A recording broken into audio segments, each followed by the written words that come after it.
arquitecto, no voy a poder ejercerlo. Pero es que yo abundo más, es que no es que sea tan esquemático, es que la sociedad va organizando desde el momento de la concepción de ese feto una serie de filtros perfectos, porque como ese feto no se ha alimentado con el nivel proteínico adecuado y nazca ya con un cerebro no suficientemente enriquecido con estas proteínas porque la madre no ha comido y tal, ese niño ya nace tarado y nace inferior en ese sentido. Entonces, por ejemplo, la experiencia de Salvador Allende, que dio medio litro de leche a los niños, provocó el escándalo de los bienpensantes porque encareció en 200 millones de dólares la balanza de pagos chilena, que ahora tiene 20.000 millones de dólares, y unos niños empobrecidos de proteínas que perdieron esa ventaja tremenda que tuvieron sobre los niños de Latinoamérica, los niños chilenos, por eso precisamente. Es que el hombre hacía una arquitectura genética de decir, vamos a conseguir que los niños despeguen, llegando a la escolaridad con la misma dotación de proteínas. A ver qué pasa, pues. A ver qué pasa, pues una revolución, y quizá porque era una revolución, es por lo que terminó Salvador Allende como se está metiendo. Pero es cierto que hay suficientes... Oye, o sea, que yo para ir de mi casa a trabajar, ¿en qué tengo que ir? Pues a pie como muy benévola, porque creo que definitivamente como aquel que tiene actitud empresarial y se revela a final de mes porque no le llega el dinero, me parece, bueno, entonces me parece que serían legión en este país y en todo el orbe conocido, ¿verdad?, quienes podrían ser empresarios, porque la mayor parte de los asalariados sí que se revelan a final de mes porque no les llega el dinero. Lo de la actitud empresarial no creo que sea definitorio, puede tener actitud empresarial, pero si no tienes el acceso a los medios de producción, no creo que con esto baste. Pero bueno, es igual. Ahora, a mí lo que me gustaría subrayar es que tú has dicho que últimamente aquellos empresarios que fracasan se les llama estafadores. Y yo quisiera hacer una defensa de los empresarios. ¿Qué ética y profesionalidad puede tener una persona que ocupando dos cargos periodísticos públicos se vale de unos artículos semanales en un periódico para criticar a la derecha política y al presidente Pujol en particular? Creo que empresarios, sin entrar en el fondo de la cuestión, que tratabais de hacer experiencias innovadoras, fuisteis víctimas de determinadas situaciones. Entonces, a mí me parece que precisamente tú no eres la persona más adecuada para hablar de ahora, sino si acaso empecemos a remontarnos al pasado, porque si no damos la visión que en este país actualmente no se puede ser empresario. Yo creo que se puede ser empresario, pero tampoco antes, si acaso se podía ser empresario o tener la empresa de determinada manera. ¿O no es así? Yo quiero hacer otra defensa en el año 68. Estoy en parte de acuerdo. Incidental. Una Quiero hacer una defensa del empresario incidental, en homenaje a nuestro buen amigo Fernando, que Pedro Kropotkin, cuando dice que hay que llegar a las asociaciones libres de las personas, dice que ¿para qué tanto Estado? Cuando en la práctica, en la realidad de la vida, la gente ya por sí sola cumple los pactos y los acuerdos libremente convenidos, y que no se podría vivir en el comercio si cada vez que incumplieras una palabra o lo que fuera, tuvieras que ir al juzgado y a pleitear por el dinero que te reclamas o la prestación que haces. Que como la gente, por la cuenta que le tiene que cumplir la palabra que ha dado, eso es una base, esa base del comercio libre y de la honrada palabra que se cumple en la vida del comercio, es lo que permite una sociedad libertaria, la cual se arranque de esa buena costumbre de cumplir las palabras dadas, pagar las deudas, entregar las mercancías puntualmente y funcionar el tráfico, no de una manera brutal, necesitando que el Estado cada vez te lleve un policía para cumplir tu contrato. De ahí que muchos sociólogos del derecho digan que todo este tipo de figuras jurídicas de entregas al contado, que yo te doy esta copa y tú me das a mí 20 pesetas, no son ni derecho, sino que forman parte de la realidad extrajurídica, porque es tan natural que cuando te entregan una copa tú pagas el precio, que eso ya no es ni contrato, forma parte de la realidad de estos pactos libres y de estas asociaciones libres que son la prefiguración de la sociedad libertaria. ¿Me equivoco o crees que soy un oportunista al decirte esto, Fernando? No, si crees que lo soy, dímelo, dímelo, que estamos aquí para lo que sea. No, en principio yo creo que no estabas equivocado. Lo que allá a mí no me parece, no estoy tan de acuerdo, es en las consecuencias que ha llegado. Yo no creo que en modo alguno, digamos, intercambio más o menos natural de comercio puede prefigurar una sociedad libertaria, ni muchísimo menos. Bueno, pero lo dijo Kropotkin, me gustaría tener el texto, no lo tengo aquí, pero sabes que lo dijo. Sí, pero también habló de la plusvalía a continuación.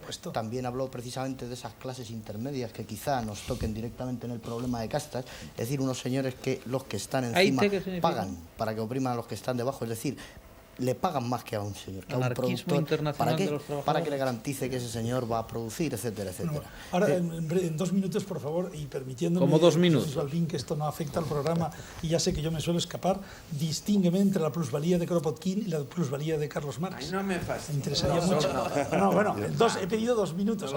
Sí, bueno, pues luego me lo cuenta, me haces una escuchita. Sí, luego... A mí me encantaría oírlo personalmente, luego lo hablamos. Es que eso de la plusvalía me llegó Que nos vamos enseguida a temas sí, especializados. sí, Importantísimo. ¿Quién estaba en turno?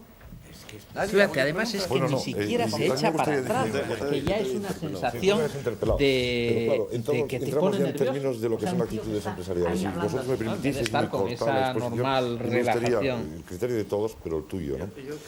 El origen quizás de los clans y todo, y incluso de las clases sociales, está en la actitud. Y os acordáis que en conversaciones previas lo hemos tocado el tema. Todo mal Yo carácter. te quiero decir, suponte tú, te voy a poner una imagen que es un poco conocida. En un desierto, como una meseta, como la castellana, pues el filósofo se pasea y encuentra allí a Este es 3 de la jóvenes que están contextura desarrollando psicológica exactamente la misma labor. de, por ejemplo, de personas Un martillo, amigas una mías, como escarpia te y una voy a piedra. citar a 2. Uno, no sé Prefiero si ti, los conoces poco, porque mucho, al final uno, estás. Fernando Sánchez Y entonces, plusvalía. y sí, otro, el primero, llega el filósofo, se pasea por allí, y está haciendo una obra, y le de pregunta la primero, ¿qué pedantería de haces? estar en todo, lo saben todo. Contesta, Tal. Y ambos pico dos, piedra. que son bastante amigos, La vamos, respuesta es muy exacta. amigos míos, ¿eh? Le va al yo segundo en mi y le relación les he dice, pegado unos ¿y tú? cortes siempre tremendos. Me gano la vida. Porque es que me caen gordísimos ese Eso tipo de es. gente. ¿eh? Y le va al tercero, le dice, ¿y tú? Dice, que no lo ve, construyó una catedral. Claro, como imagen, estamos en un programa de imágenes y esta es una imagen y te toca especialmente a ti. Para mí definen concretamente las clases sociales esta imagen. La define muy claramente, muy precisamente. Bueno. Dudo mucho que la élite se dedique a picar piedra, ¿eh? Lo dudo bastante. No, yo iba a decir que yo me dedico a levantar catedrales. Es decir, que yo creo que todo hombre que tiene vocación, pues no pone el freno a sus capacidades. Es decir, que yo cuando muevo una piedra pienso si con Normalmente esa el bloque piedra puedo dominante, levantar. la élite ¿a dónde dominante, iba Vidal? etcétera, las élites Iba a no contestarte pican con esto. piedra. La definición académica de profesionalismo.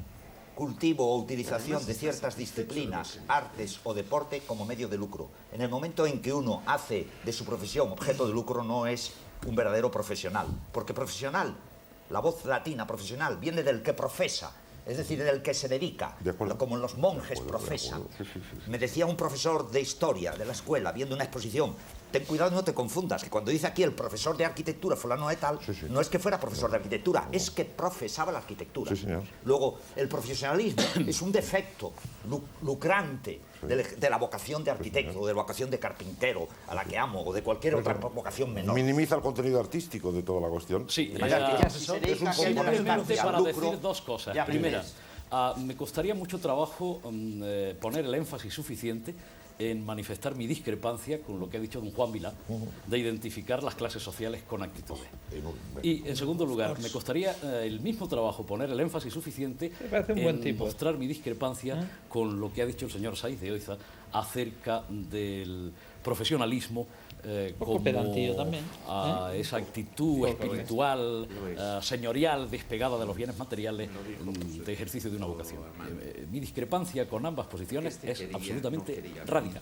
Discrepancia con la academia, ¿no? Con la definición académica. Yo lo tomo por supuesto, ¿por qué no? El diccionario de la academia es un diccionario del Siendo un poder. sociólogo, me parece de acuerdo, pero está en discrepancia con el Yo poder. he tenido que corregir varios puntos del diccionario de la academia porque es que daban la definición jurídica de una serie de figuras familiares con arreglo a lo que era la legislación española, pero punto por punto, en el año 1970. Como tenemos otra, evidentemente el diccionario de la academia tiene que ser cambiado. Como no hay dinero para hacer un diccionario todos los años, seguimos definiendo. Pero a pesar de todo, el diccionario aclara muchos términos. Por ejemplo, este de los oficios. En el diccionario no hay uniformidad en la definición de los oficios. Y hay oficios que dicen el que hace y vende pan. Y hay otros oficios en que no dice que vende, dice el que hace muebles, a lo mejor del carpintero. Es decir, que hay oficios que ya están, podemos decir, implicando el lucro en la venta y otros no. Un carpintero que se goza haciendo su mueble y que luego a lo mejor vive de hacer el mueble, pero a lo mejor seguía haciendo muebles aunque no ganara dinero. Es que hay un problema con esto, que a mí me parece que estamos un poco a veces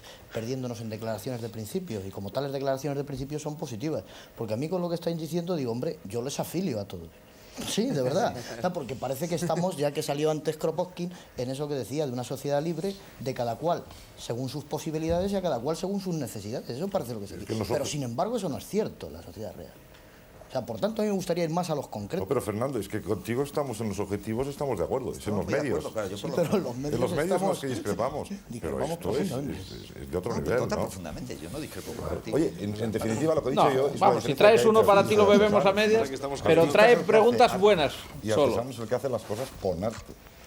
Bueno, ¿y si se está eludiendo? Eso es lo que iba a decir. Estamos eludiendo el tema. Estamos cayendo en unas exquisiciones de definiciones. Yo creo lo que hay... A lo mejor nos podemos pasar el programa definiendo. Y yo creo que hemos de quizá el recuperar... espectador medio, nunca tampoco se sabe lo que es el espectador medio, claro. Pero en fin, el espectador medio quizá esté diciendo, bueno, y aquí los señores que, los grupos que en este país tienen el poder y que mangonean todo y no sé qué, existen o no existen, es verdad que aquí los que mandan son full. Yo no sé si poner ya ejemplos concretos, porque ustedes me parece que también están... José Luis, pregúntaselo. A ver, Luis, ¿a quién? ¿Tú te sientes concretamente casta?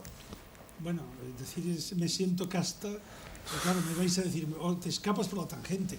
En el sentido del profesor, pienso que no es que me sientas, sino que me habéis encasillado o me han encasillado, y entonces mi problema práctico es cómo llevar una estructura democrática, cómo hacer que funcionen las estructuras de casta donde vivo de una manera democrática, que es el mandato constitucional. Porque, repito, las instituciones están ahí, han sido recogidas, y la diferencia la manera como nos diferenciamos en el entramado social de un régimen de dictadura es que tenemos derechos y libertades fundamentales garantizados constitucionalmente y también ante el Tribunal Europeo de Derechos Humanos, y al mismo tiempo tenemos también división de poderes con sufragio universal y con todo lo demás. ¿Qué me vais a decir? Bueno, esos son bellas, maravillosas palabrerías democráticas. Bueno, no, ya sé que no me lo vais a decir, pero se puede decir. Pero da la pequeña casualidad... Lo peor es que lo pueden pensar los espectadores. Bueno, pero da la pequeña casualidad que cuando fallan las libertades formales se vienen abajo todas las demás. Y que lo primero que se hizo en Chile, cuando se hizo lo que se hizo, fue cargarse la libertad de expresión y otra serie de libertades, y dio la casualidad que esos niños que hablábamos antes dejaron de tomar la leche, la deuda pública subió 20.000 millones, y no hay manera de tirarse a ese señor que se ha creído que es descendiente de otro general de la misma lengua y de otro continente. Bueno, pues ese señor no hay quien lo tire porque ha eliminado las libertades formales. De modo, las libertades formales son una tontería, pero sin ellas no podemos vivir humanamente. No creo que nadie piense aquí que son... No, bueno, ya lo sé, pero bueno, entonces el problema es, dentro de las castas, la democratización. No, o sea, yo creo que como corrección de las castas... Hombre, evidentemente lo es, claro que lo es. ¿Es término peyorativo? Yo diría que la palabra élite es un encubrimiento semántico. Porque claro, a los funcionalistas sociólogos americanos no les ha gustado el término de lucha de clases y las clases sociales en el sentido marxista o en el sentido libertario de la palabra, y han inventado la bonita teoría de las élites, de los roles, de los estatus y una serie de cosas muy bonitas, queriendo contar el bonito cuento que en Estados Unidos, como era un pueblo de frontera, no había clases sociales, sino solamente estratos sociológicos y otras cosas muy bonitas, pero que era todo muy igualitario. Sabemos que eso es un discurso falaz. No, pero mira, lo que ocurre es que quizá el concepto de lucha de clases tradicional es un concepto superado. Tendríamos que hablar de lucha de las clases y entraríamos en el problema de los corporativismos y de las castas. Es decir, ahora, ¿cómo funcionan esas castas? Otro ejemplo concreto, y que no se me malentienda, por ejemplo, el tema de Xavier Binader. Si Xavier Binader, en vez de ser periodista, y yo que conste que pienso que se cometió una tremenda injusticia con él, y hay pruebas, los sindicatos nos hemos solidarizado, partidos políticos, en fin, determinadas asociaciones. Es decir, si Xavier Binader, en vez de ser periodista, por ejemplo, es un obrero de la construcción, ¿qué pasa? Nada. Es decir, porque es periodista, pues hay un énfasis que ponen los propios compañeros en defender ese problema, en manifestar públicamente la injusticia. Con un medio, además, que no tienen los demás. Bueno, quizá, querido Fernando, te recuerdo que difícilmente un obrero de la construcción hubiera podido hacer una investigación periodística, sociológica, estilo un Watergate o cosa por el estilo, hubiera tenido acceso a los medios de difusión y hubiera podido cometer el supuesto delito de imprudencia en el ejercicio de la profesión periodística. Una aberración jurídica, tan aberración jurídica como lo fue el delito continuado de la dictadura, los delitos en cascada de los objetores de conciencia de que hablábamos el otro día, y otras lindezas completamente antidemocráticas del antiguo régimen. Pues la imprudencia profesional es otra salvajada, porque todavía no se ha demostrado cuál ha sido el móvil ni el vínculo causal entre el hecho de Binader y el resultado de muerte, que no sabemos ni siquiera si fue ETA, y en cualquier caso no sabemos ETA dónde está. Sabemos que ha habido una persona asesinada, sabemos que ha habido una persona que dijo cosas. Ahora, pero el vínculo causal que pide todo jurista no existe por ninguna parte. Y esto diga lo que diga el Tribunal Constitucional. Volviendo a lo primero, ¿qué diría el catecismo? Si, por ejemplo, la imprudencia profesional que ha salido aquí ahora, al margen ya del caso concreto que se cita, pero ¿ustedes creen, por ejemplo, que en los casos de imprudencia profesional los colegios tienden a defender a la sociedad o a defender a su colegiado? Al colegiado. Yo digo que al colegiado. Bueno, siempre. Sí, normalmente. Sí, pero con matices. Con matices, claro. Sí, por supuesto. O sea, yo pienso que no quiero... Bueno, no voy a decirlo porque entonces ya aparezco yo con corporativismo, pero en fin, el que tenga algún problema en el plano notarial y que no se le caen las casas a los notarios, normalmente pues cometen errores que suelen costar dinero, pues que vaya, y no voy a decir cómo, pero que vaya al colegio notarial y que intente poner en marcha el seguro de responsabilidad civil con todo el derecho que pagamos todos los colegiados obligatoriamente. O sea, eso existe ese fenómeno. Y sé que, vamos, si sé que se pagan... No reconocéis, yo puedo parecer ya un extraño ser, y no quiero defenderlo, que se obceca en ese tema, que tú, que señor notario, aquel señor arquitecto, el otro señor sociólogo, yo con mi pincel, el otro con tal, ¿qué demonios pintan todas esas asociaciones? ¿Para qué ni necesitamos nadie que estemos asociados en tal? ¿Para qué queremos el Estado? Que el Estado... Que lo conteste Fernando. Pero es que realmente añade algo al individuo creador o emprendedor o tal señor que da cuenta de las cosas, el que esté colegiado o asociado. ¿Para qué se hace? Yo ya que ha salido el caso Binader, lo voy a citar. Es decir, es evidente que partidos políticos y sindicatos y asociaciones de vecinos y muchas instituciones de este país han salido en defensa de Xavier Binader. Sí. Pero si no llega a haber corporaciones de periodistas, que hemos sido los impulsores en la defensa de Xavier Binader, asociaciones de la prensa, uniones de periodistas, es decir, no hay monopolio aquí porque la profesión... No, por supuesto, no, pero yo me refiero que si no llega a haber la profesión organizada corporativamente, yo creo que el caso Binader se hubiera diluido y muchos intentos lo ha habido.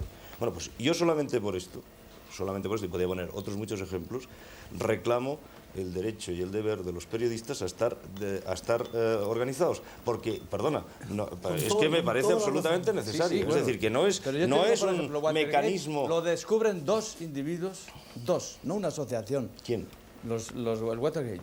Sí. Lo descubren dos individuos por su cuenta, jugándose el bigote, durante muchos meses. Eso no tiene nada que ver. Pues lo mismo. ¿Por qué necesitan la asociación de tal o cual? No confundamos. Yo lo que me...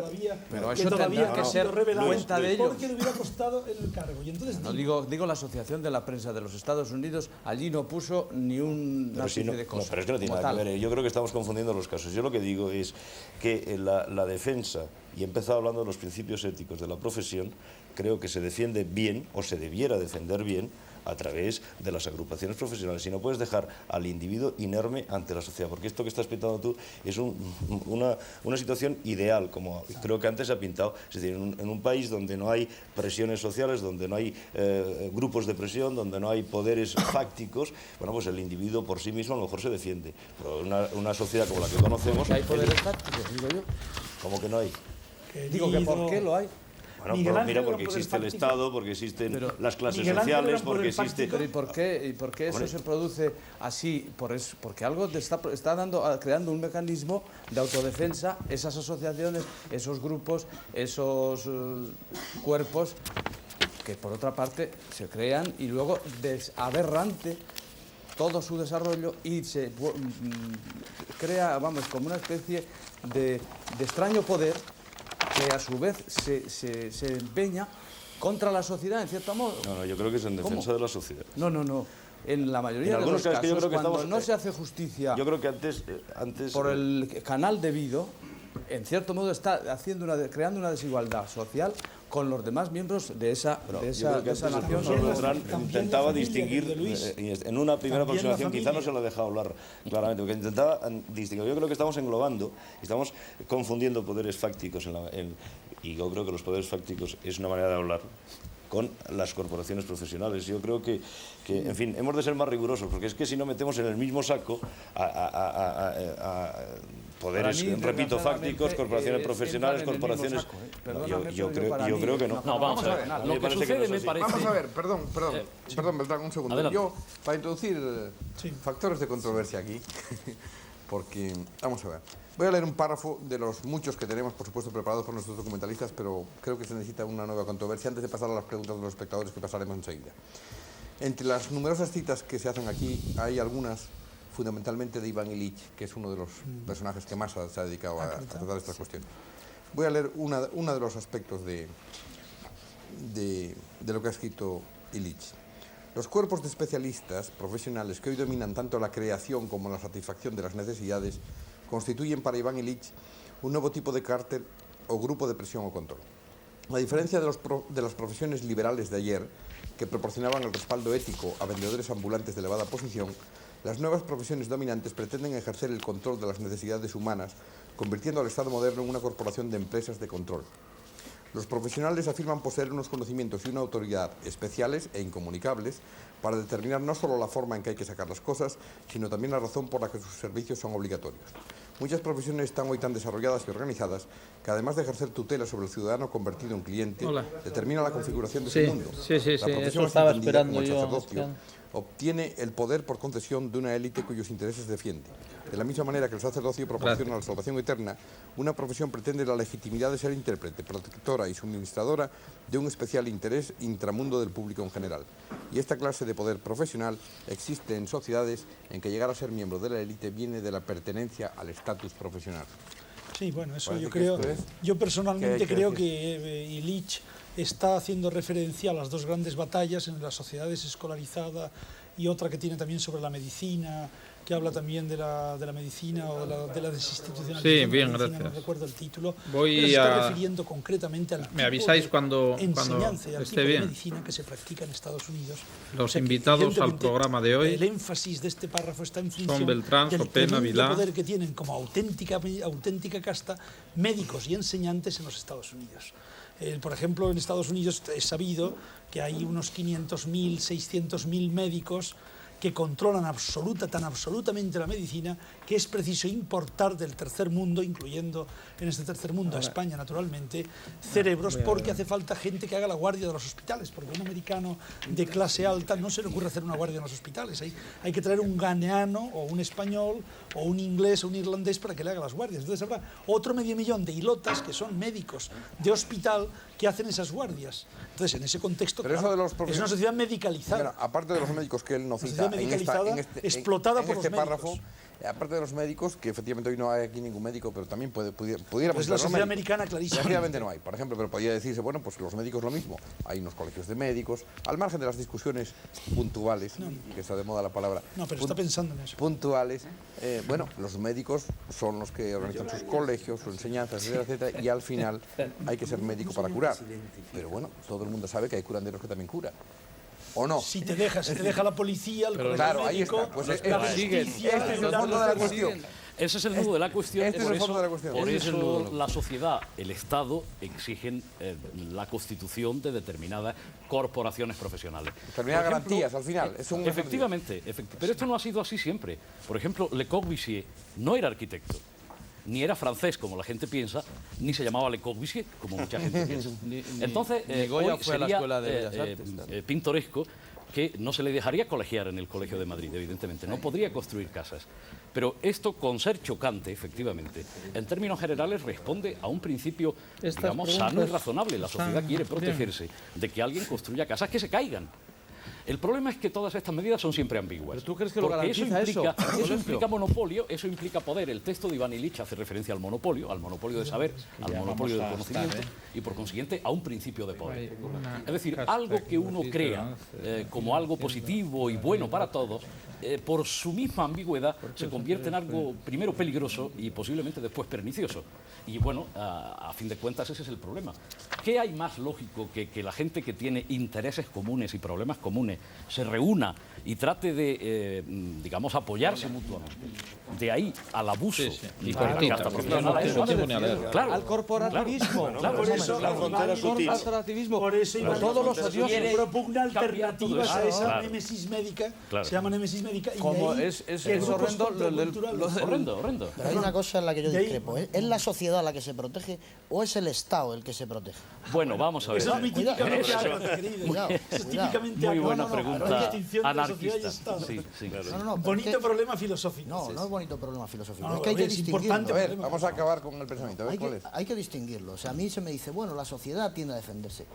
Yo no lo tengo demasiado claro. Yo creo más bien que es el Estado el que tiende a defenderse, el que tiende a mantener un estatus y el que tiende, iba a decir contubernio, ¿no? Es una palabra un poco fuerte, pero vamos, buena está, contubernio, ¿no? Con determinadas castas de tipo profesional, de tipo político, del tipo que sea, estamos hablando en general, es decir, lo que tienden es a mantener un statu quo.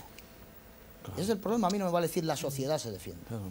Si no hubiera Estado, bien, evidentemente la sociedad como ente natural de los individuos, no voy a hacer un discurso político, evidentemente.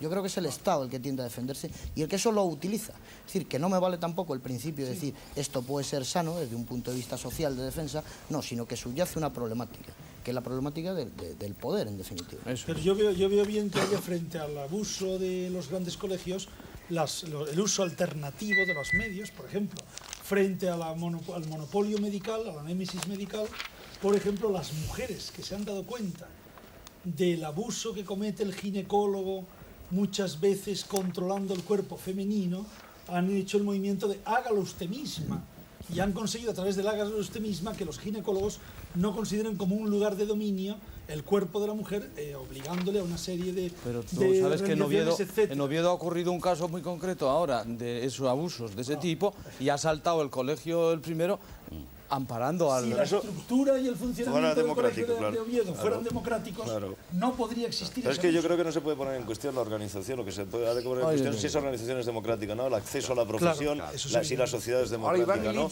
Iván Illich plantea cuestiones previas a las que están ustedes discutiendo, dice, y continúo el párrafo un poquito nada más, porque si no sería larguísimo esto, pero los profesionales declaran poseer un conocimiento secreto, cuasi religioso, acerca de la naturaleza humana, conocimiento que solo ellos tienen el derecho de administrar. Se arrogan el monopolio sobre la definición de lo que se aparta de la norma y de los remedios que se necesitan para corregirlo.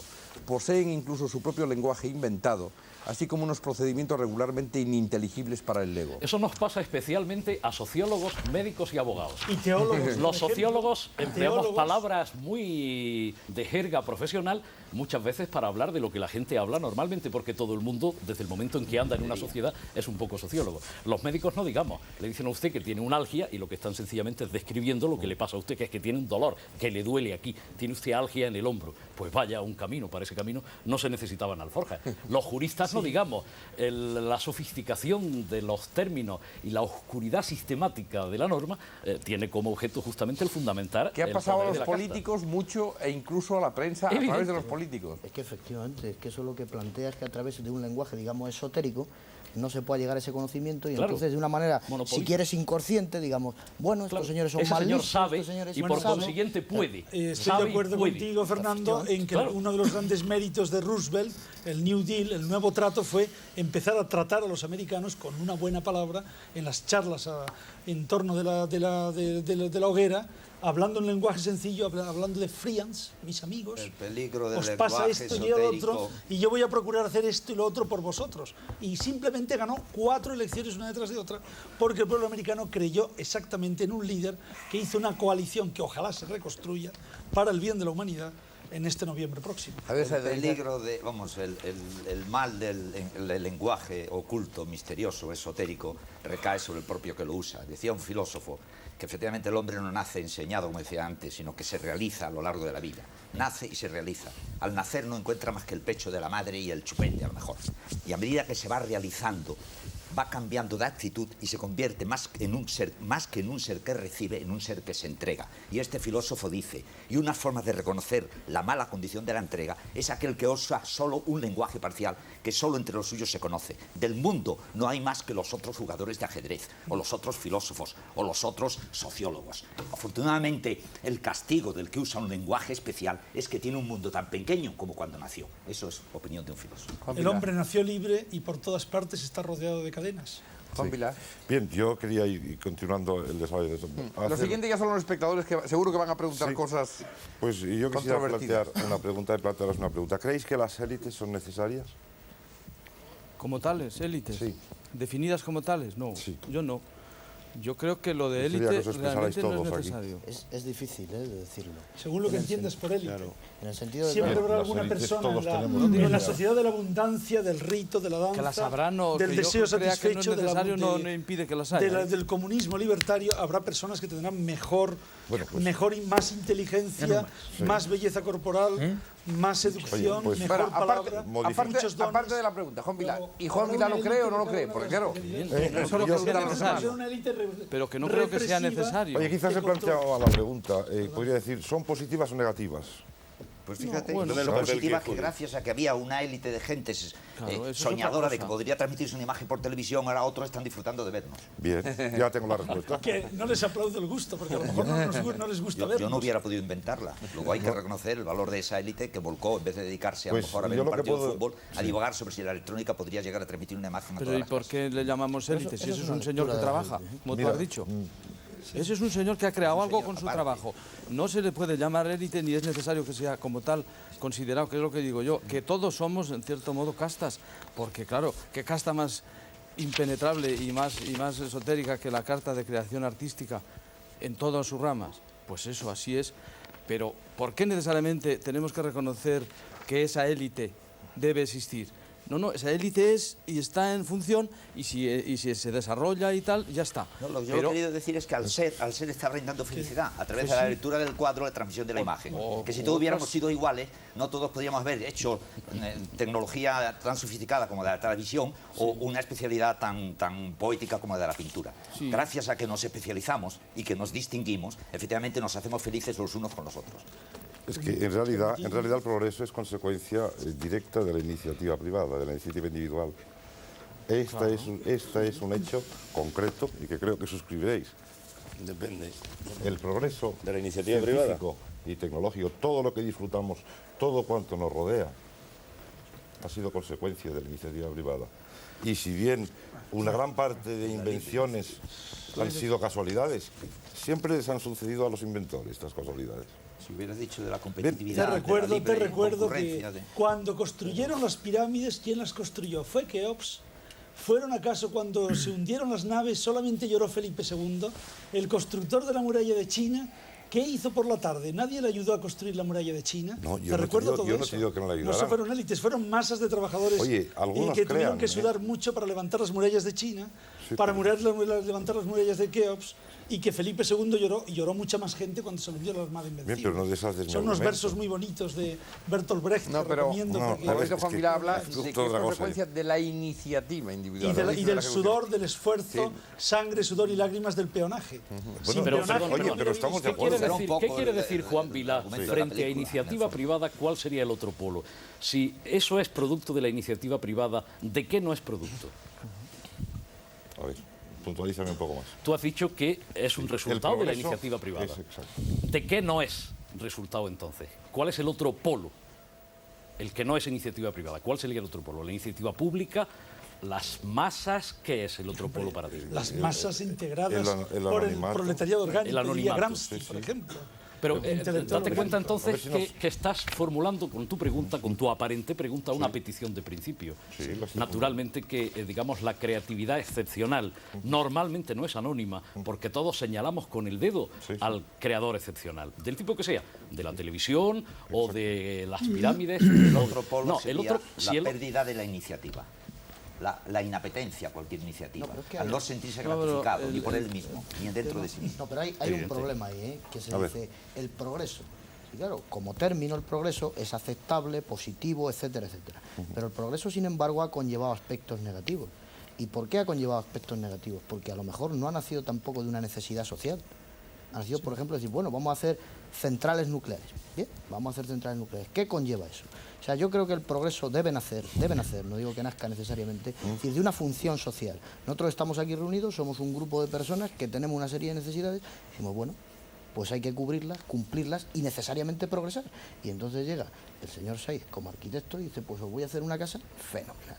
Bien, de acuerdo, estupendo, pero la casa ha nacido de una necesidad social, una necesidad que todos hemos visto la necesidad de tener esa casa y consecuentemente él, de acuerdo con sus posibilidades, ha cedido a la sociedad, digamos, el uso, el hecho de... Sí, pero uno se lo ha encargado. Alguien se lo ha encargado. Pero según eso, todo lo que se crea es porque se necesite, o no hay una creación innecesaria y además inútil, aparentemente inútil, sí, porque ha sido precisamente una de las cosas que parece ser que es de las más útiles para el progreso del hombre. Pero mira, Luis, yo no creo que eso sea malo per se. A mí lo que me molesta es que me lo quieran vender. Ah, eso sí. ¿Me entiendes? A mí no me molesta que un señor haga una cosa X. A mí no me molesta que, por ejemplo, diga, bueno, yo quiero hacer chapas. Lo que me molesta es que me las quieras vender. Vamos a saber lo que han venido preguntando los espectadores, si les parece. Y ahora, como digo de costumbre, a mayor brevedad en las respuestas, mayor cantidad de preguntas a las que se atienden. Adelante, José Luis Merino, buenas noches, vamos con las preguntas ya. Buenas noches. Buenas noches. Los espectadores, como síntesis que podría sacar de las preguntas, es que parece que, como ha dicho uno, tiende el coloquio a definirse por la no existencia de castas profesionales ni de profesionales castas, como podría hacerse el juego con las dos palabras. En relación con la no presencia en el debate de muchos de los cuerpos a los que tú has aludido al comienzo del debate, efectivamente ha habido muchas preguntas y voy a recoger una que se refiere precisamente a los médicos, en la que te preguntan a ti, José Luis, lo siguiente: ¿el Colegio de Médicos ha justificado de alguna manera su ausencia o debemos de entender que no quieren cuestionar bajo ningún concepto su imagen? Bueno, yo creo que empecé explicando eso ya de entrada, porque me había enterado de una pregunta que había llegado a lo largo de la película y el Colegio de Médicos no ha sido invitado, o sea que en este caso no es, por así decirlo, culpable, y los culpables seríamos nosotros. He especificado que hay algunos grupos muy singulares, como son los médicos, los sacerdotes y los militares, creo que cité esos tres, podría citar alguno más, que son tan singulares que han merecido ya numerosas claves en diferentes aspectos. De modo que hoy estamos con otros, no siempre están todos, mejor dicho, no siempre están todos, no, nunca están todos. Y hoy menos que nunca, hay cantidad, todos los cuerpos que hoy no están aquí evidentemente no han sido invitados porque no había sitio, es así de sencillo. Pero en fin, ya irán surgiendo cosas. Adelante, vamos con las preguntas dirigidas a nuestros contertulios. Para el señor Sáenz de Oiza, ¿por qué Le Corbusier, Ricardo Bofill o César Manrique, sin ser arquitectos, han podido ejercer esa profesión? Bueno, exactamente no lo sé porque realmente ni vengo aquí en representación de los colegios profesionales ni nada. Yo tengo vocación de arquitecto y los que realizan o hacen arquitectura los llamo arquitectos. Es decir, yo no cuestiono el problema de la titulación profesional o de nada, o de otro, sí, el corporativismo, sino simplemente que el que sabe pintar pintura le llamo pintor, el que hace una escultura es escultor y el que hace casas es arquitecto. Decía antes que pues, el problema puede ser eso, que la sociedad quiere poner orden en esta actuación profesional cuando puede implicar riesgos de que se hundan o que maten a otros, etcétera, y parece que quiere garantizarse a través de la titulación. Pero no hago ningún problema de ello. En el caso de Ricardo Bofill, de los tres que se han citado, me parece que es el único que ha estado en la clave. Mire, en el caso de Ricardo Bofill yo puedo contar cosas como esta. Yo he estado jurando un concurso en el polígono del Aqua de Vitoria, una ciudad de Vitoria en paralelo, y acudió Ricardo Bofill. Yo creo que salvó la situación acudiendo al lado de su padre, que es arquitecto. Porque podría haberse planteado este tema. Es lo que iba a decir. De preguntarle, oiga, si usted no es arquitecto, ¿cómo participa en el concurso? Él fue su padre, que es arquitecto. Pues... Es lo que iba a decir. Yo tengo entendido, porque he estado en varias clases, por eso lo sé, que tiene un grupo y que supongo que por lo tanto los proyectos lo firma un arquitecto titulado y no él. Pero es un grupo... Pero es que no hago problema. Es decir, yo sé que es un gran arquitecto desde el punto de vista que hace buena arquitectura y que tiene reconocimiento mundial.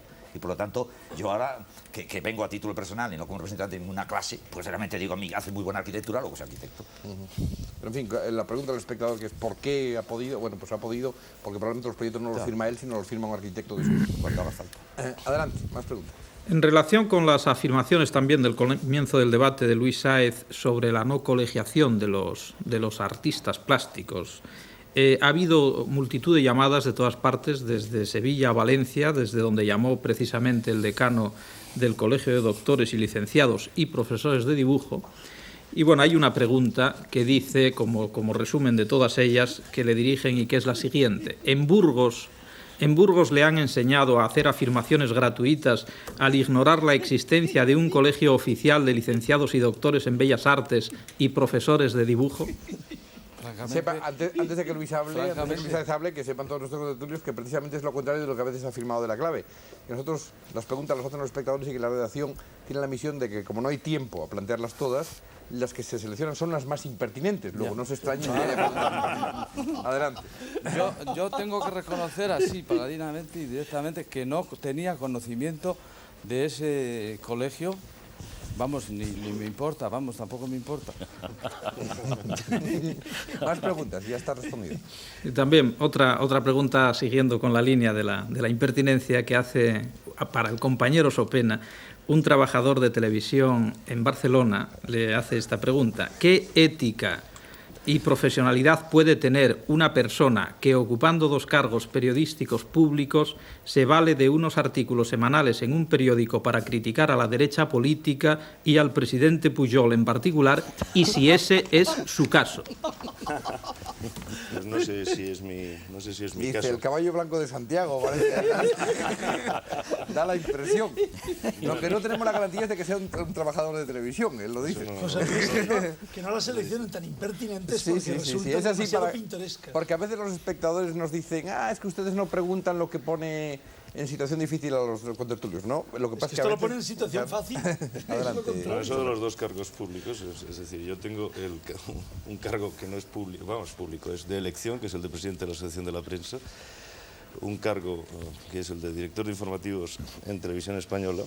Aparte de que el de la Asociación de la Prensa no es profesional estricto senso, que es, lo que ocurre es que es selectivo. Es selectivo y es corporativo. Lo que se lleva hablando toda la noche. Entonces, efectivamente, yo colaboro en el periódico y escribo artículos. Considero que mi capacidad de expresar mi pensamiento a través de los artículos no me puede ser negada por el hecho de que yo sea presidente de la Asociación de la Prensa o director de los informativos de Televisión Española. Creo que la Constitución ampara el derecho a la libre expresión. Y nada más faltaría que porque yo ocupara un cargo en Televisión Española o fuera presidente de la Asociación de la Prensa no pudiera expresar a través de artículos periodísticos mi crítica a la situación política. De todas maneras, considero que es tendenciosa la pregunta porque yo he criticado a la derecha, he criticado al presidente Pujol, he criticado al gobierno socialista, he criticado actitudes de los comunistas y he criticado, equivocadamente o no, cuanto considero que es desacertado. Deducir que mis artículos semanales son una crítica a la derecha y una crítica al presidente Pujol es algo que a mí me parece como mínimo desafortunado y creo que tendencioso, evidentemente. Hay que añadir que con frecuencia no se extrañen ustedes las preguntas, y está muy bien por parte de los espectadores, las preguntas son por principio subjetivas, es decir, el espectador tiene el derecho de suponer... A mí, de todas maneras, me parece bien porque me permite, a través de esta enorme plataforma que es la clave, explicar el por qué yo hago estas cosas. Creo que se han de distinguir y creo que es bueno que sepamos llevar el gorro en cada momento. El gorro de presidente de la Asociación de la Prensa, que es el que tengo ahora, cuando estoy en Sant Cugat, el gorro de director de los informativos de Televisión Española en Cataluña, y cuando escribo el gorro de periodista. Yo firmo como periodista y punto. Y creo que eso es bueno, que las personas hacemos distintos roles. Antes ha salido lo del rol. Más preguntas, por favor. ¿Qué opina el señor Montero de la casta de representantes que son los sindicalistas profesionales que cobran de su sindicato y al liberarse y separarse del trabajo en la empresa convierten a los sindicatos en máquinas de representación en vez de ser organizaciones de solidaridad? Pues yo tengo lógicamente una opinión negativa, porque yo no estoy liberado, yo vivo de mi trabajo. En la CNT no existe ningún liberado, todos vivimos de nuestro trabajo y lo hacemos, aparte por una cuestión de principio, yo creo que precisamente por eso, porque si se hace un estatus dirigente en los sindicatos, un estatus profesionalizado, pues en definitiva habremos generado otra casta. Y también eso tenderá a perpetuarse y en definitiva tenderá no a defender los intereses de los trabajadores, entre otras cosas porque no estará permanentemente en el tajo viendo cuáles son los problemas in situ, sino que tenderá más bien, eso digo, a perpetuarse en el poder dentro del sindicato y no a servir a los intereses de los trabajadores, que es para lo que teóricamente pues está elegido, un cargo, digamos, de representación. Voy a hacer una postilla antes de que José Luis repregunte. porque me parece que esto tiene una respuesta compleja. Yo creo que está muy bien respondido por parte de Montero, pero sí es verdad que probablemente las dos cosas son válidas, es decir, esa respuesta y la contraria también, decir, el que está todo el tiempo en el tajo tampoco tendrá el tiempo suficiente para dominar la situación de manera que pueda representar los intereses, o sí, es decir... Sí, bueno, nosotros tendemos a que así sea, por eso nuestros cargos de gestión duran poco tiempo, es decir, para no quemar a la gente y para no crearle una situación, digamos, de estrés permanente, ¿no? Porque somos humanos, en definitiva, ¿no?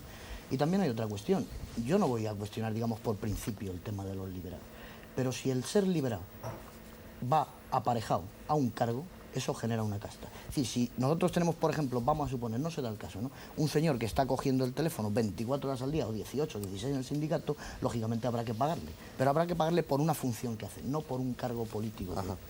Está bien la matización. Adelante con las preguntas. Sí, efectivamente, como decía antes José Luis Balbín, yo procuro transcribir las preguntas con la mayor fidelidad o con toda la fidelidad las que pasan y luego es el contertulio el que tiene, lógicamente, la oportunidad de contestar como alguna de estas que voy a, alguna expresión, sobre todo de estas que voy a citar, para el señor Vilar Reyes. Hay un espectador que ha llamado diciendo, realmente no es una pregunta, lo hago como preámbulo, porque dice: yo creo que lo único que hay presentable en España es la lista de expresidiarios, Cervantes, San Juan de la Cruz, Santa Teresa, Colón, Hernán Cortés, Cabeza de Vaca, etc. Y entonces hay estas dos preguntas que las hago simultáneamente para él, que dicen que diga el señor Vilar Reyes cuánto percibió el Opus durante el tiempo que tuvo intervención en los negocios antes de encarcelarlo. Y la otra, que si no pertenece usted a una casta privilegiada, cuando después de haber cometido el desfalco que cometió, dice el espectador, todavía es llamado para estar en televisión y sigue manteniendo su situación social. Bien, respecto a la primera pregunta o afirmación, al Opus yo le di exactamente 1,5 millones de pesetas en el transcurso de 10 años y fue para la Universidad de Navarra y fui seguramente de los industriales navarros que pagó menos. Y en cuanto a lo segundo, pues casi que no tiene respuesta eso. Más que creo yo que si la justicia que me juzgó y condenó a mí sobreviviera aún, pues no habría parlamento, porque la mitad de ellos estaríamos ahora en Carabanchel. Esta es una realidad. Yo creo que fui juzgado por una justicia. Lo que me demuestra el espectador que ha dicho esto es que es el franquista, claro, ¿no? Ha demostrado ya claramente cuál es su... En fin, que al menos que no es demócrata, que no es democrático y por lo tanto pues que no acata la Constitución y todo lo que ya sabemos. Pero vamos, y que sepa que no me ofende en absoluto, porque considero, si Televisión me ha invitado aquí, es porque Televisión ha considerado que podía hacerlo. Bueno, efectivamente, lo que concierne a la clave, no Televisión ya, sino la clave específicamente, Juan Vilar Reyes ha sido invitado por dos razones. La primera, por lo que explicamos al principio, probablemente es un personaje muy singular para explicar muchas cosas, las que le conciernen a él y a quienes intervinieron con o contra él. Y en segundo lugar, porque además, independientemente de Juan Vilar Reyes, nosotros procuramos invitar a todos los posibles. En el caso de Juan Vilar Reyes, además, tiene todos sus derechos cívicos hoy absolutamente en orden, o sea que por lo tanto, no sé por qué va a tener que seguir la condena toda su vida. Pero en segundo lugar, y sobre todo, porque incluso si nosotros pudiéramos, en los casos en que sean legales, también tendremos aquí a condenados sin los derechos cívicos en los casos en los que podamos. Porque lo bueno es que todos nos podamos explicar y ustedes puedan entenderlos, para bien o para mal. Adelante con las preguntas. Otro espectador que se identifica como don Pedro García y que dice ser muy asiduo de la clave, se dirige al señor Fosar para preguntarle esto. ¿No cree que uno de los monopolios de mayor responsabilidad social es el de la fe pública? ¿Piensa que se ejerce con toda la honestidad necesaria o, por el contrario, puede propiciar muchas tentaciones de corrupción al ejercerlo, no de forma económica, sino al dar fe de los hechos? Bien, pienso que no es exactamente un monopolio, puesto que hay otras fes públicas colaterales y tangenciales. Pienso que tentaciones de corrupción las hay siempre. Pienso que hay, naturalmente, un mecanismo de corrección de estas corrupciones, no solamente a través del juego específico de los colegios profesionales, cuya estructura y funcionamiento han de ser democráticos, y sin olvidar que contra las correcciones disciplinarias de los colegios profesionales corresponden el cumplimiento de lo dispuesto en el artículo 24 de la Constitución. Veo aquí también una sentencia del Tribunal Europeo de Derechos Humanos que obliga a que los colegiados sean respetados en sus derechos fundamentales de ser oídos ante un juez imparcial, serles comunicada la causa y ser publicada la sentencia. Pero, por supuesto, en último término, después de esta jurisdicción disciplinaria de los colegios, está la vía penal, en la cual los colegiados, en el caso concreto notariales, iremos a Carabanchel si infringimos la fe pública, sin que hayamos pedido en ningún momento cumplir condena en una especie de cárcel especial, en fin, ya conocen ustedes el tema de la cárcel especial para ciertas profesiones o castas que se ha pedido recientemente. Creo que contesta la pregunta. Más preguntas, por favor. Para el señor Beltrán, ¿por qué determinadas profesiones como son la arquitectura o la medicina son socialmente más consideradas que otras, como por ejemplo la física o la química? Dicho en otras palabras, ¿por qué un médico mediocre puede ganar más dinero que un buen químico? Bueno, ahí hay en la pregunta una mezcla de dos planos diferentes. Por una parte, el prestigio profesional y por otra los ingresos. No siempre van juntos. No siempre profesiones con alto grado de prestigio comportan también un alto grado de ingresos. Eso no sucede siempre. Eso por una parte. Por otra, el hecho de que en el ejemplo, en la pregunta se nos ponían dos ejemplos, médicos y arquitectos, fuesen más prestigiosos que otro tipo de profesionales, bueno, el propio mecanismo social es el que identifica como prestigiosas más a unas profesiones que a otras, probablemente por su visibilidad social. En el caso de los médicos es evidente, la relación médico-enfermo es sumamente peculiar y es una plataforma sobre la que se construye un edificio de prestigio fácilmente. El caso de un químico o de un físico tienen poca visibilidad social. Están metidos en sus laboratorios, no tienen una relación de clientela normalmente con personas que acuden a ellos y solo quienes destacan, digamos, pasan a primera página de los periódicos por haber ganado el premio Nobel o por estar haciendo una investigación de punta de la que se ocupa el periodista y la saca con fotografías sobre el cáncer o sobre cosas de este tipo, alcanzan ese nivel de popularidad que implica una base estructural para el prestigio. De modo que yo creo que la cosa va por ahí. Adelante. Señor Montero, ¿por qué sigue manteniendo la CNT una CNT en el exilio? Pues es un problema complejo de explicar, ¿no? Podría salirme por la tangente y decir sencillamente porque lo hemos acordado en nuestros congresos, ¿no? Pero bueno, no me parecería muy honesto, ¿no? Entonces yo lo que quiero decir es que es un problema que a nosotros nos ha costado mucho trabajo dilucidar, que se vio con mucho apasionamiento y que quizá no pretendimos ser un modelo de coherencia al resolverlo de esta manera. Sencillamente lo que pensamos es que había muchas personas muy mayores ya, que tenían una situación en Francia ya de jubilaciones, llevando 40 años viviendo allí, que tenían, digamos, la cosa sentimental de pertenecer a la CNT y no nos parecía ni mucho menos honesto una gente que en el exilio ha hecho una labor importante de proyección cultural de dejarlos, como se dice, en la calle. Entonces, ¿qué se hizo? Vincularlos como una regional más. No participan en las decisiones sobre los problemas de índole laboral o los problemas de índole específica que se desarrollan aquí, sí, sin embargo, los problemas que podríamos llamar orgánicos o de principios o de índole general. Creo que quizá no fuera un modelo de coherencia, pero fue una solución satisfactoria para todos, al menos en principio. José Luis. Sí. Una pregunta para el señor Sáenz de Oiza desde Zaragoza. Si a usted se le derrumba un edificio de 100 millones de pesetas, ¿quién es el verdadero responsable? ¿Usted, el colegio profesional o la universidad?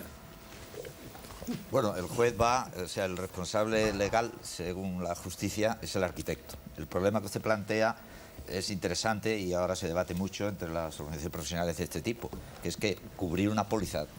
Se refieren, por lo visto, me da la impresión, a un caso concreto, ¿no? No, la que dicen una cantidad. Pero yo lo que le digo es que un edificio vale tantos millones que cubrir una póliza con una compañía de seguros para que asegure de los daños que yo tenga que responder ante eso, multiplica por N los honorarios que el profesional percibe. Y hay organizaciones, por ejemplo, ahora ya está pasando en Francia, que no le permiten al colegiado cobrar unos honorarios mientras que no haya suscrito una póliza con una compañía que cubra ese riesgo, porque efectivamente esa póliza vale más que el honorario. Adelante. Señor Fosar, ¿el trabajo del notario es tan complicado que se requiere una oposición tan difícil o, por el contrario, el trabajo del notario lo puede hacer un licenciado en Derecho o un administrativo? Bueno, podría intentarlo siempre y cuando tuviera los conocimientos precisos. Por ejemplo, si a mí la Caja de Ahorros me dice en una mañana que tengo que firmar alrededor de 40 escrituras porque la afluencia de compradores de pisos que a la vez piden hipoteca lo exige, entonces probablemente hace falta una cierta especialización. Me explicaré. En Madrid hay aproximadamente 50 nacionalidades distintas. Yo calculo que he trabajado desde con surcoreanos hasta con persas, todos los países de América Latina, etcétera. Cada uno de ellos tiene su estatuto personal. En España, además, hay 5 o 6 grandes legislaciones, aparte del derecho común, el derecho navarro, catalán, balear, vizcaíno, gallego y aragonés. En ese sentido, no necesariamente todos estos países y todas estas regiones vienen a hacer escrituras en la Caja de Ahorros en 4 horas de la mañana, desde las 9 hasta la 1. Pero sí puedo decir que hace aproximadamente una semana me encontré con problemas tan pintorescos como el derecho personal de un ciudadano checoslovaco casado con una española que había tenido la nacionalidad americana hace aproximadamente 20 años y tenía una ley especial del Estado de Nueva York, régimen de separación de bienes. Esto planteó un problema jurídico que tuve que resolver con el asesor jurídico de la Caja y dimos una solución. A continuación vino una señora que se había divorciado por Brooklyn y que vendía un piso y planteaba un problema también porque el divorcio no estaba homologado o execuaturado por el Tribunal Supremo. Hubo luego a continuación algún problema de poderes y en suma podemos decir pues que sí, hubo una tranquilidad en 25 casos y una cierta complejidad en bastantes de ellos. Si a esto se añade el asesoramiento general que exige cada uno de los puntos cuando te piden un costo de la escritura o te piden soluciones concretas, etcétera, o soluciones de emergencia, como es, por ejemplo, que un error de una notaría perfectamente explicable por razones que no voy a contar, por supuesto.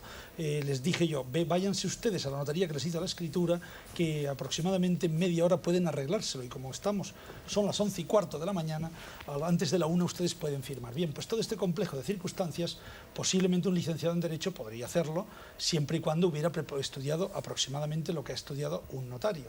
Lo que posiblemente también, si no hubiera estudiado lo que estudiara un notario, provocaría una paralización de ese tráfico porque pediría una demora de 24 horas para estudiar el derecho de Nueva York, el derecho del exequatur, la teoría del exequatur, los problemas del poder y los problemas de la escritura que posiblemente no concibiera que en una notaría se pudiera resolver en media hora, como se puede resolver cuando hay verdadera voluntad de servicio, un problema de rehacer una escritura porque había habido un error perfectamente explicable. Por supuesto, creo que no es tan complicado.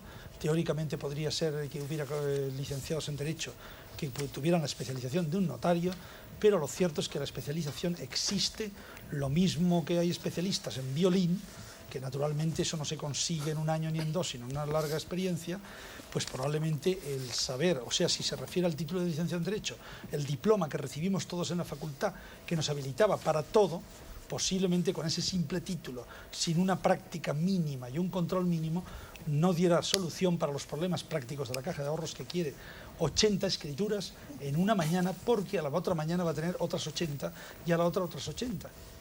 Más preguntas, por favor. Señor Beltrán, en su opinión, ¿qué contribuye más al éxito social de una persona, el tener un título universitario o el dinero?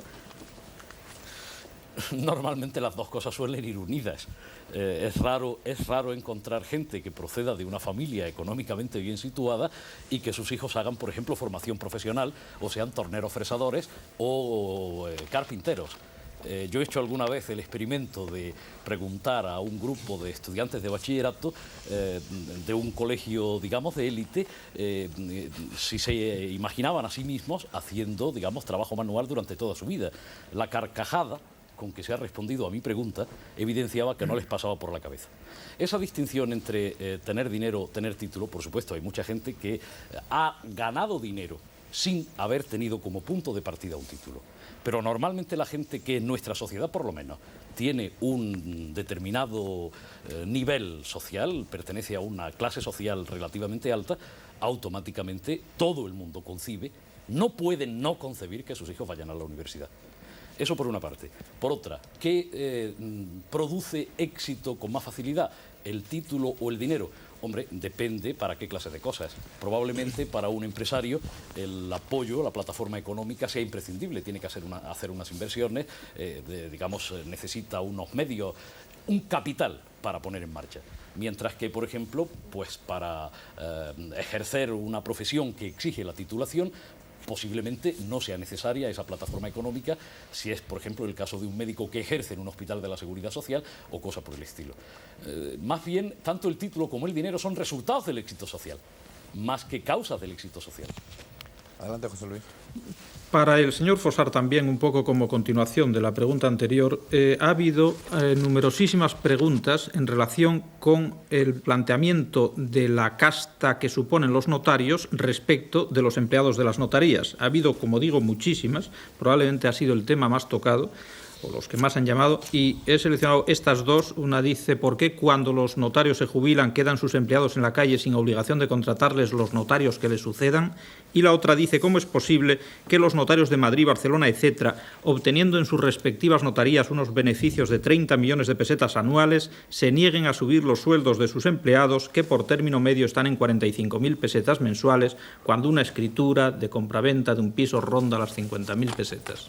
Bueno, yo creo que se dicen demasiadas cosas en una sola pregunta y hay que distinguir planos.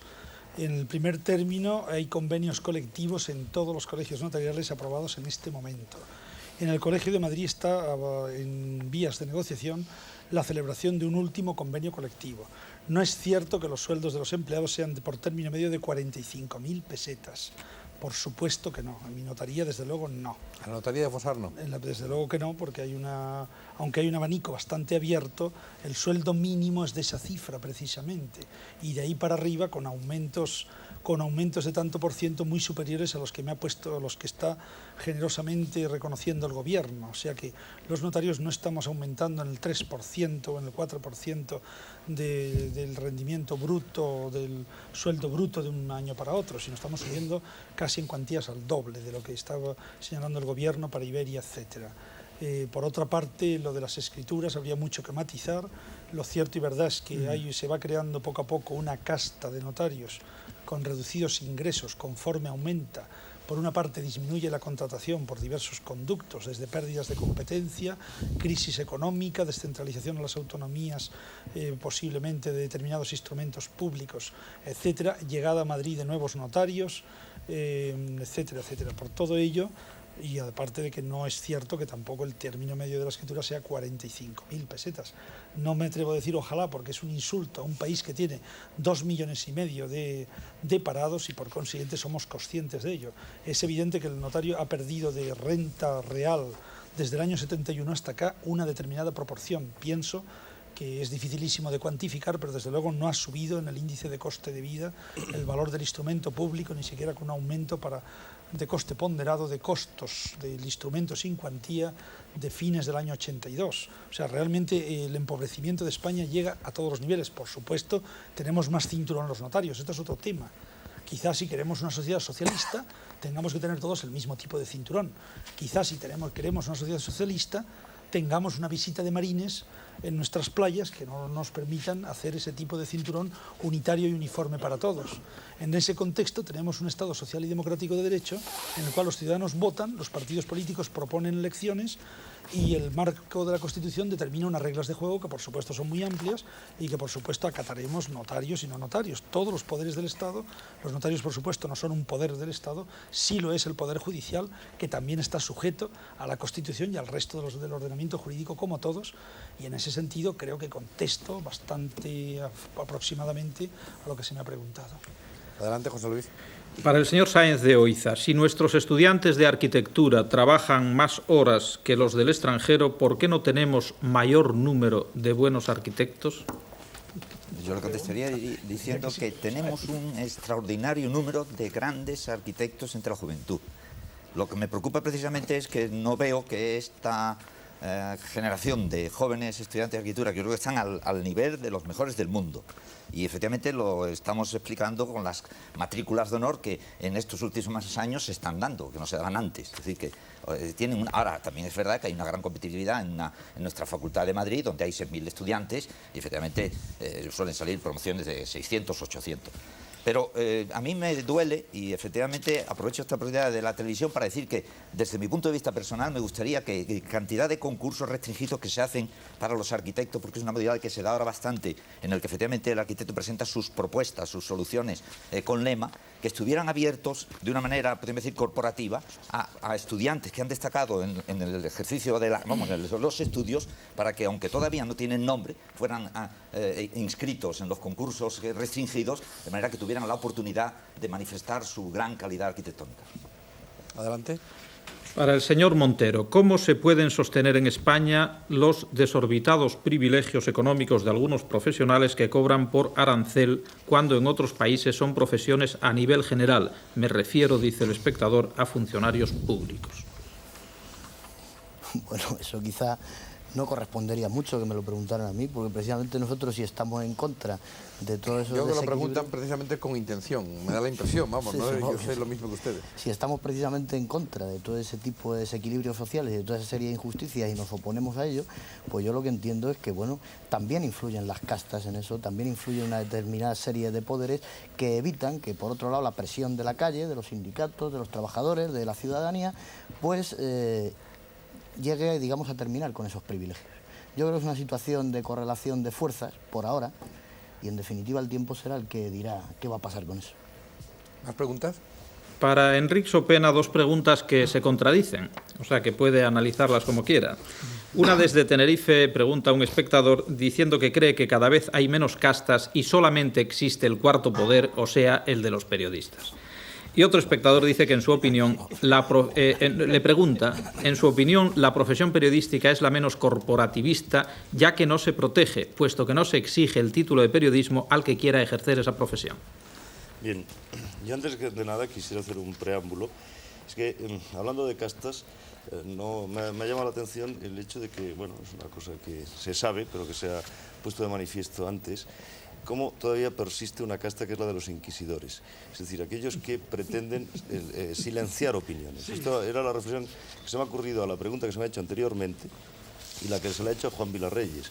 Es decir, oiga, ustedes, ¿por qué expresan opiniones?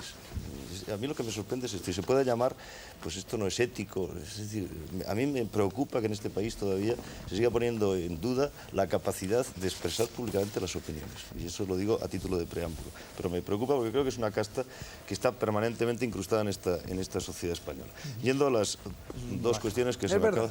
Es verdad. Hay mucho inquisidor. Hay mucho inquisidor, oiga usted, pero ¿por qué se le ocurre a usted? Vocacional. ¿A usted por qué se le ocurre escribir? Pues mire usted, porque es un derecho. Concretamente el inquisidor que quiere que se apaguen todos los televisores, claro. Porque como a él no le gusta lo que le ponen en la televisión, que nadie del país pueda ver la televisión. Oiga usted, señor Vilarreyes, ¿cómo se lo cree usted venir? ¿Cómo ha sido usted invitado? Pues naturalmente, ¿no?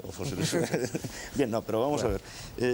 Dicen, está quedando solo el cuarto poder. Yo creo que hay que poner en duda inmediatamente esto del cuarto poder. Yo creo que es un tópico.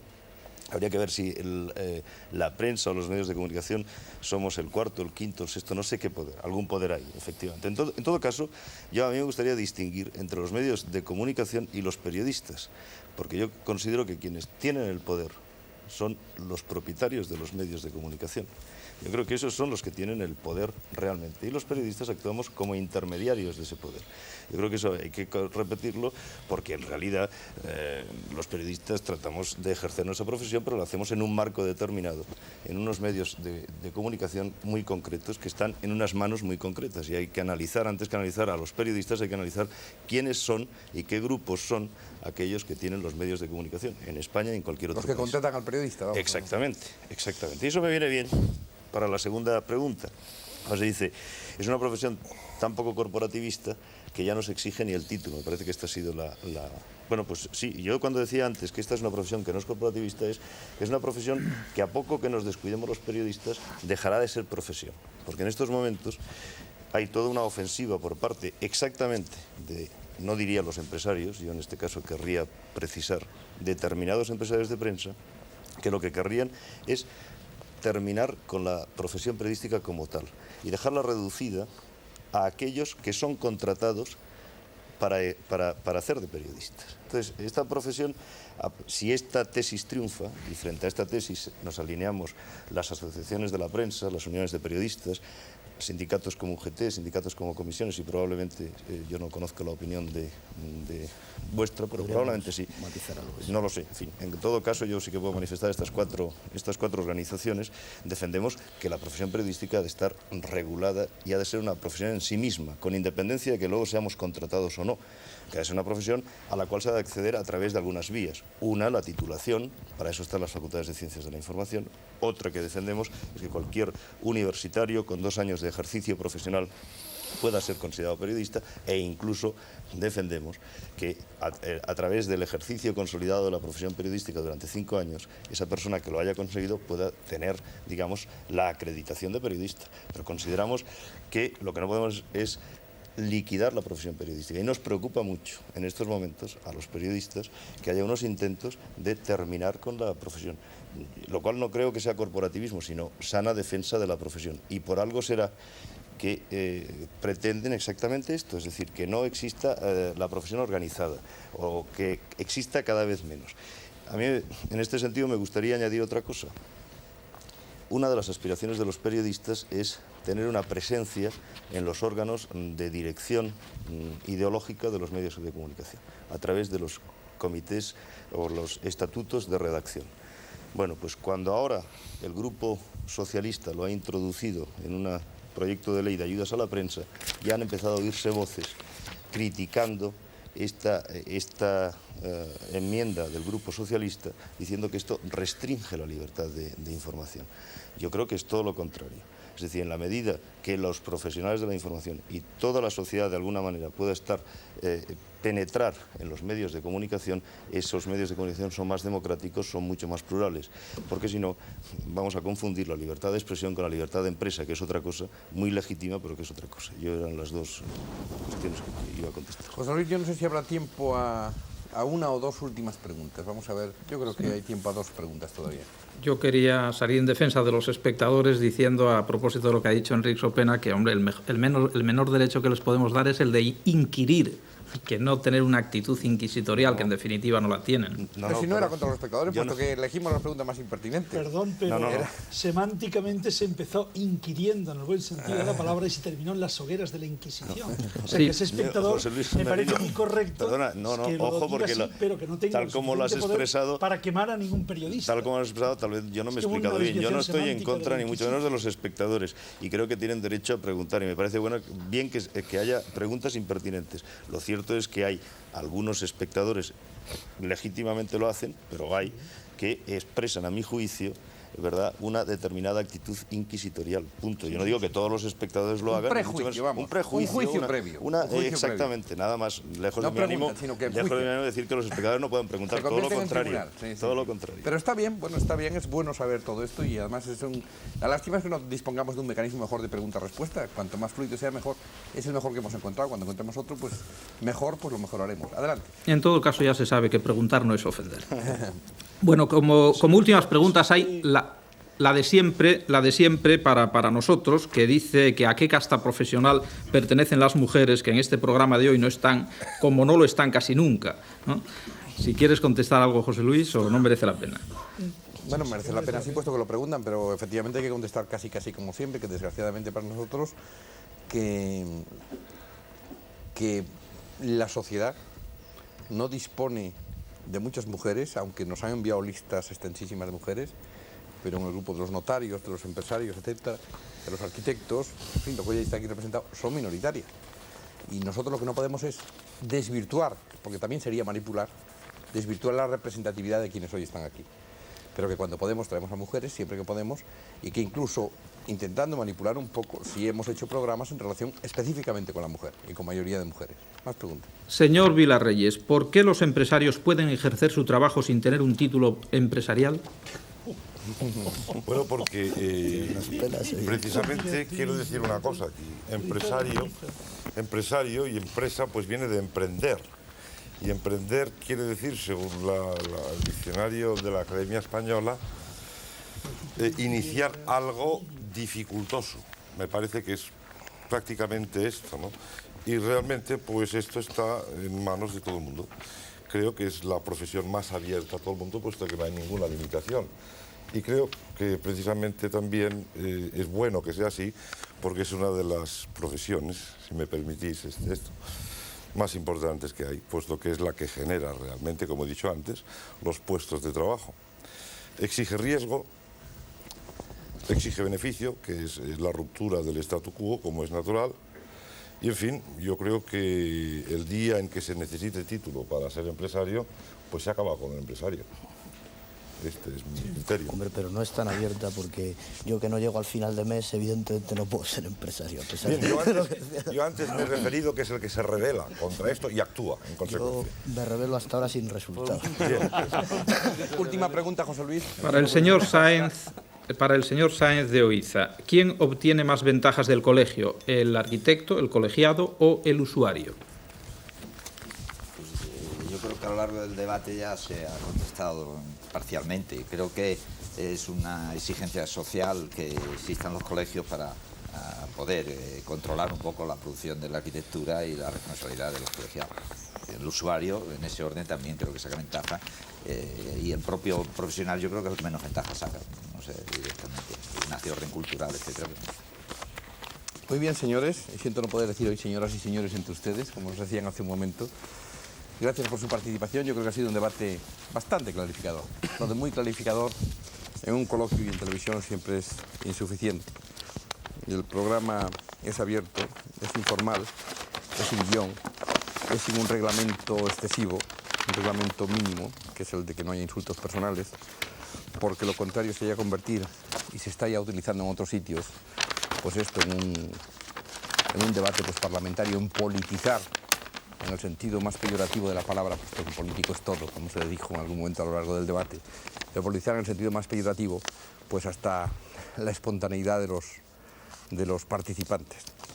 La próxima semana, como consecuencia de que estamos en vísperas del 10º aniversario, el día 25 de abril exactamente, nosotros nos adelantamos un poquito, puesto que habrá mucha avalancha ya de información después.